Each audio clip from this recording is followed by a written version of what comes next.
abduhu wa rasuluhu la nabiyya ba'dah. Allahumma salli wa sallim wa barik ala sayyidina Muhammadin wa ala alihi wa ashabihi ajma'in, amma ba'du. Mustami'in, mustami'at rahimakumullah dimanapun jenengan berada, alhamdulillah patut kita ucapkan kepada Allah Subhanahu wa ta'ala yang selalu dan senantiasa memberikan kita nikmat yang banyak, nikmat sehat baik jasmani maupun rohani kita, dan tentunya nikmat ad-dinul Islam. Sholawat serta salam semoga tetap tercurah limpahkan kepada junjungan Nabi besar kita, Nabi Muhammad sallallahu alaihi wasallam, yang tentunya kita nantikan syafaat beliau kelak fi yaumil qiyamah. Mustami'in mustami'at rahimakumullah. Pada kesempatan kali ini Al-Fakir akan menyampaikan sedikit tentang memaafkan antar sesama.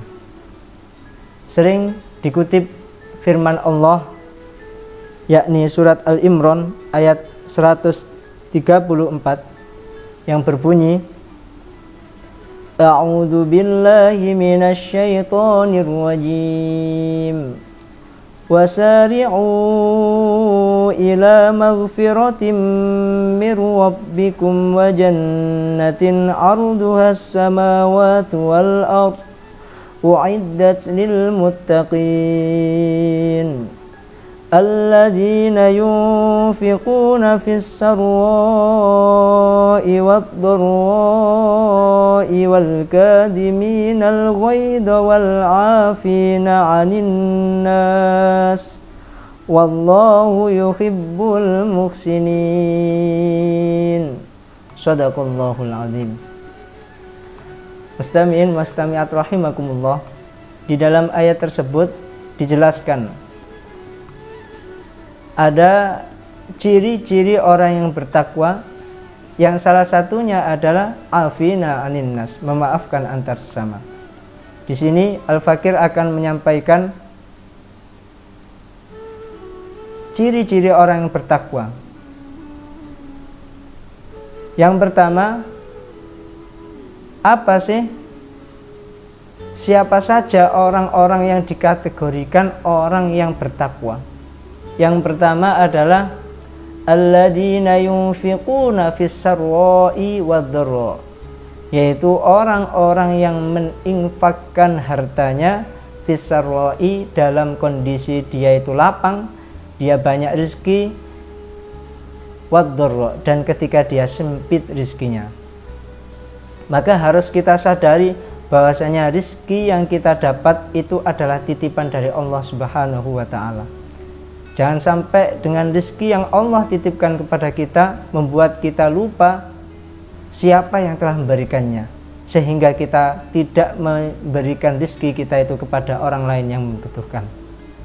Tidak hanya harta kita tunaikan untuk zakat fitrah yang sesuatu itu termasuk wajib bagi kita, tapi kita infakkan untuk sesuatu yang tidak wajib bagi kita, yaitu infak ke masjid, sedekah untuk pondok pesantren, sedekah untuk yayasan, atau sedekah untuk madrasah dan yang lain sebagainya. Karena dengan berinfak seperti itu nantinya menjadikan diri kita ini sebagai golongan orang-orang yang bertakwa. Itu yang pertama. Mustami'in mustami'at rahimakumullah. Yang kedua, di dalam ayat tersebut menjelaskan ciri orang yang bertakwa yang kedua, yakni ialah wal kadhiminal ghaid, yaitu orang-orang yang mampu menahan amarahnya. Ini yang sulit mungkin. Pada umumnya orang ketika dia marah kemudian tidak terkontrol dirinya, dia akan mudah meluapkan emosinya, baik melalui gerakan fisik atau melalui perkataan dan yang lain sebagainya. Intinya mengekspresikan bentuk kemarahannya sehingga hatinya itu bisa lega. Nah, ini yang sulit bagi kita, menahan amarah. Kalau dimisalkan seperti hanya minuman Coca-Cola, Fanta atau yang lain sebagainya yang bersoda, ketika dia itu diocok ya, kemudian di situ banyak busa yang kemungkinan nanti bisa meluap ketika dibuka tutup ini, maka itulah gambaran manusia. Ketika hatinya sedang dihancurkan dengan orang lain, diejek, direndahkan orang lain, sakit hatinya. Ini ibarat Coca-Cola tersebut diocok sehingga ingin meluap. Lah ketika tidak ditutup kemudian dibuka melalui lisan, maka dengan lisan itu nantinya bisa mengumpat orang yang tadi mengejek kita, membalas apa yang diejeknya. Nah, inilah gambaran manusia. Ketika kita mampu menahannya, itu seperti hanya Fanta tersebut atau Coca-Cola tersebut ditutup rapat sehingga tidak memancar ke atas. Maka itulah manusia.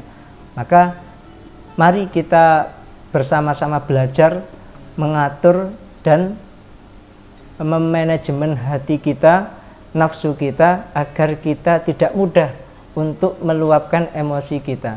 Syukur-syukur kita meluapkan emosi dengan cara yang baik. Itu adalah ciri orang bertakwa yang kedua. Mustami'in mustami'at rahimakumullah, ciri orang yang bertakwa yang ketiga yakni wal'afina 'anin nas, memaafkan dan memberi maaf antar sesama manusia. Nah, inilah yang jadi topik yang utama pada kesempatan kali ini. Bahwasanya kita sebagai manusia tidak akan lepas daripada dosa, salah dan yang lain sebagainya. Karena al-insanu makanu khoto'i wan nisyan. Karena sejatinya manusia itu adalah tempatnya salah dan tempatnya lupa. Maka ketika orang dirinya bersalah kok tidak merasa bersalah, maka dia lupa sejatinya dirinya adalah manusia. Maka ini adalah suatu yang berat memang. Ketika ditanya orang mana yang berat, apakah memaafkan atau meminta maaf? Tentunya dua hal ini adalah suatu yang pasti orang itu berbeda-beda dalam menjawab. Ketika orang itu disakiti oleh temannya, sudah hancur hatinya, kemudian dia itu sudah tidak refleks atau tidak respect dengan temannya tadi, dan dia saking marahnya ya, maka suatu memaafkan itu hal tentunya yang sangat berat sekali. Wah, ini sudah saya terlanjur sakit hati, nggak akan saya maafkan. Pasti seperti itu timbulnya dalam hati. Atau ketika orang itu sudah saking derajatnya tinggi, kemudian dia itu merasa dirinya lebih tinggi dari orang yang dia ejek seumpama, sehingga dia mengejek orang tersebut terus menerus, sehingga suatu ketika dia merasa salah, dia malu untuk meminta maaf. Nah, ini dia malu meminta maaf, sehingga rasa minta maaf itu berat karena dirinya sudah terlanjur takabur, sudah terlanjur sombong. Saya ini di atasnya, saya malu kalau meminta maaf kepada dia. Dia orang miskin, dia derajatnya di bawah saya. Nah, itu. Maka dua hal ini tentunya berbeda, yakni memaafkan dan meminta maaf, dan sama-sama beratnya tergantung kondisi kita. Maka mustami'in mustami'at rahimakumullah, semoga dua hal ini baik memaafkan maupun minta maaf dapat kita lakukan. Karena Rasulullah Shallallahu Alaihi Wasallam manusia yang kana khuluquhul Quran, manusia yang akhlaknya ini seperti Al-Quran, yaitu Nabi kita, beliau telah mencontohkan banyak sifat beliau yang membuat kita itu terbuka. Salah satunya cerita ketika Rasulullah Shallallahu Alaihi Wasallam berada di suatu pasar. Di situ ada orang buta. Yang orang buta ini setiap harinya itu sering menyebut nama Muhammad. Tapi menyebut nama Muhammad bukan untuk memuji, tapi malah mengolok. Suatu ketika Rasulullah menghampirinya. Di situ kemudian si buta tadi berkata, si fulan, kamu itu jangan percaya dengan orang yang namanya Muhammad. Dia itu pendusta, dia itu munafik, dia mengaku-ngaku sebagai Rasul. Itu jangan kamu percaya ya. Dia itu pembohong. Padahal itu yang diajak bicara adalah Rasulullah. Kemudian Rasulullah dengan tersenyum, beliau malah besoknya datang kepada orang buta ini memberikan makanan. berikan makanan.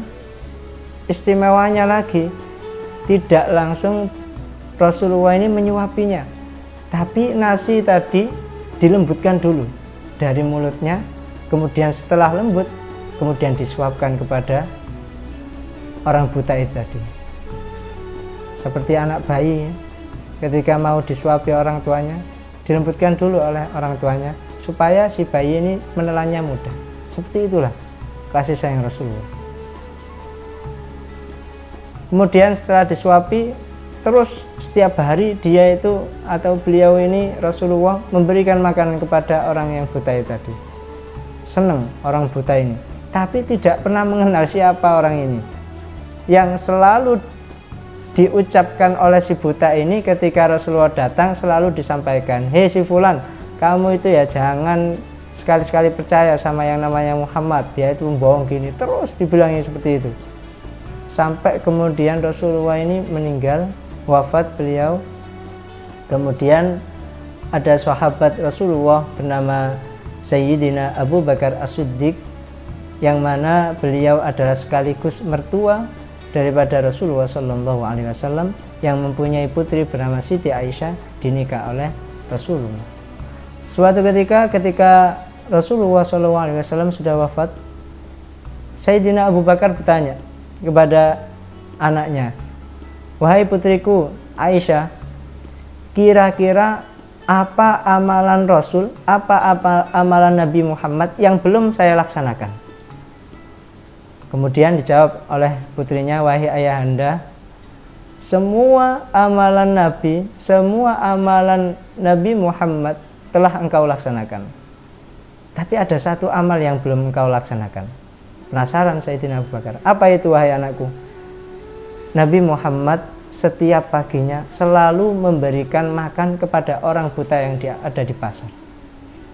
Ketika dengar seperti itu, langsung termotivasi yang namanya Sayyidina Abu Bakar. "Wah, saya kalau gitu akan menggantikan posisi beliau. Besok saya akan datangi orang itu di pasar, saya akan memberikan nasi kepadanya."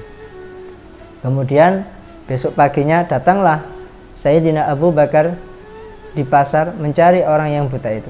Bertemulah dengan orang yang buta itu, kemudian disamperi. Kemudian ditanya sama orang buta, "Apakah kamu orang biasa yang menyuapi saya?" "Iya, saya orang biasa. Orang yang biasanya menyuapi Anda." Akhirnya disuapilah. Ketika disuapi, langsung dimuntahkan sama orang yang buta ini. "Kamu bukan orang yang biasa mengasihi saya makan," katanya. "Loh, saya ini orang biasa yang mengasihi kamu makan," jawab Sayyidina Abu Bakar.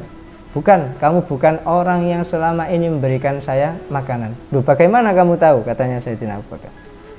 "Orang yang biasa memberikan saya makan, itu dia selalu melembutkan makanannya terlebih dahulu, kemudian menyuapkan ke saya. Dan kamu tentunya bukan orang itu. Saya tanya sekarang, siapa orang yang biasa memberikan saya makan itu?" "Wahai si fulan," katanya Sayyidina Abu Bakar, "orang yang biasa memberikan kamu makanan, beliau telah meninggal." Sambil menangis, Sayyidina Abu Bakar menjelaskan beliau sudah meninggal. Dan perlu kau ketahui lagi, beliau adalah bernama Nabi Muhammad Sallallahu Alaihi Wasallam. Ketika tahu seperti itu, langsung orang buta tadi nangis. Terbuka pintu hatinya, terketuk pintu hatinya, sehingga dia berubah menjadi mu'alaf dan masuk Islam. Inilah salah satu bukti keteladanan Rasulullah, akhlak mulia Rasulullah, sehingga membuat orang yang tadinya itu benci dengan beliau terbuka hatinya dan mau memeluk agama Islam, mengikuti Rasulullah Shallallahu Alaihi Wasallam. Ciri yang terakhir dari orang yang bertakwa adalah wallahu yuhibbul muhsinin, yaitu Allah mencintai orang-orang yang baik. Karena al-muhsinu man ahsana man asa'ahu. Karena orang yang baik sejatinya adalah orang yang berbuat baik kepada orang yang berbuat buruk kepadanya. Maka inilah sejatinya orang yang baik. Maka semoga kita semuanya digolongkan oleh Allah 4 orang ini, yakni orang yang mensedekahkan hartanya, kemudian orang yang mampu menahan amarah, kemudian orang yang mampu memaafkan dan meminta maaf, yang keempat adalah orang yang berbuat baik. Itu mungkin yang dapat kami sampaikan, kurang lebihnya kami mohon maaf. Ihdinas siratal mustaqim. Assalamualaikum warahmatullahi wabarakatuh.